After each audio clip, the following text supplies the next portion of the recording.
for our convenience, I am putting 3 raised to x as something t. Okay, so I can represent this quadratic equation as, we can see that there is mod values here.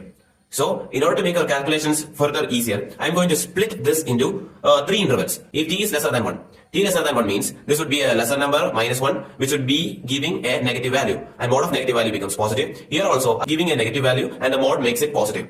So in this case, we can say that t into t minus 1 plus 2 equal to t minus 1 minus of t minus 1, as this is going to be a negative value. I am changing the mod to a minus value because this is what the operation, the mod value does in this case, plus minus of t minus 2.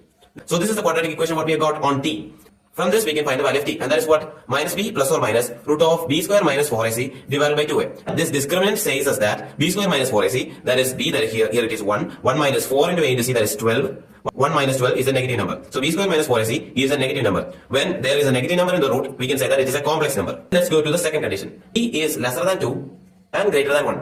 That is, up to 1 we have calculated in this condition. But from 1 to 2, this term becomes positive and this term is becoming negative. And the mod value makes it positive. So that means, in this case, we can say that t minus 1. So the value is greater than 1 and 2. Greater than 1 and between 2. So this would be actually a positive number. So we don't want that mod. So we'll be getting t minus 1. Plus, here it is going to be negative because it is lesser than 2 and greater than 1. So it is going to be giving a negative value. So plus minus of t minus 2. So I simulated the action of mod here.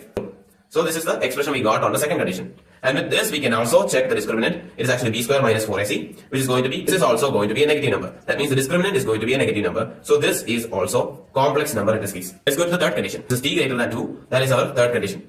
As t is greater than 2, the value inside this mod is going to give a positive value, and here also it a positive value. So it will be something usual, like there is no mod here. The expression will become t into t minus 1 plus 2 equal to t minus 1, no need of mod now, plus t minus 2.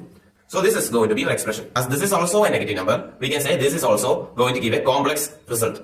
In the first case, I have done a calculational mistake. That is, here is minus t minus 2, and I put it minus t minus 2. It is actually plus. Minus, and this minus is going to give a positive value, so plus 2. So this is actually not plus 3. It is going to be minus 1.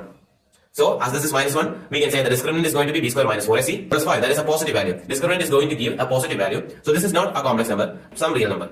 And what are those values? Let me find that. That is minus b. Minus b is minus 1. So this is the value of t at these two expressions. And we know that t can be lesser than 0 because this is 3 raised to x, never becomes lesser than 0. So minus 1 minus root 5 by 2, root is discarded. It is only minus 1 plus root 5 by 2. It is only minus 1 plus root 5 by 2. Minus 1 minus root 5 by 2 is actually a negative number. A negative number is not allowed for t because 3 raised to x can never be a negative number. The option is actually 4. That means there is only one root. It is a singleton set.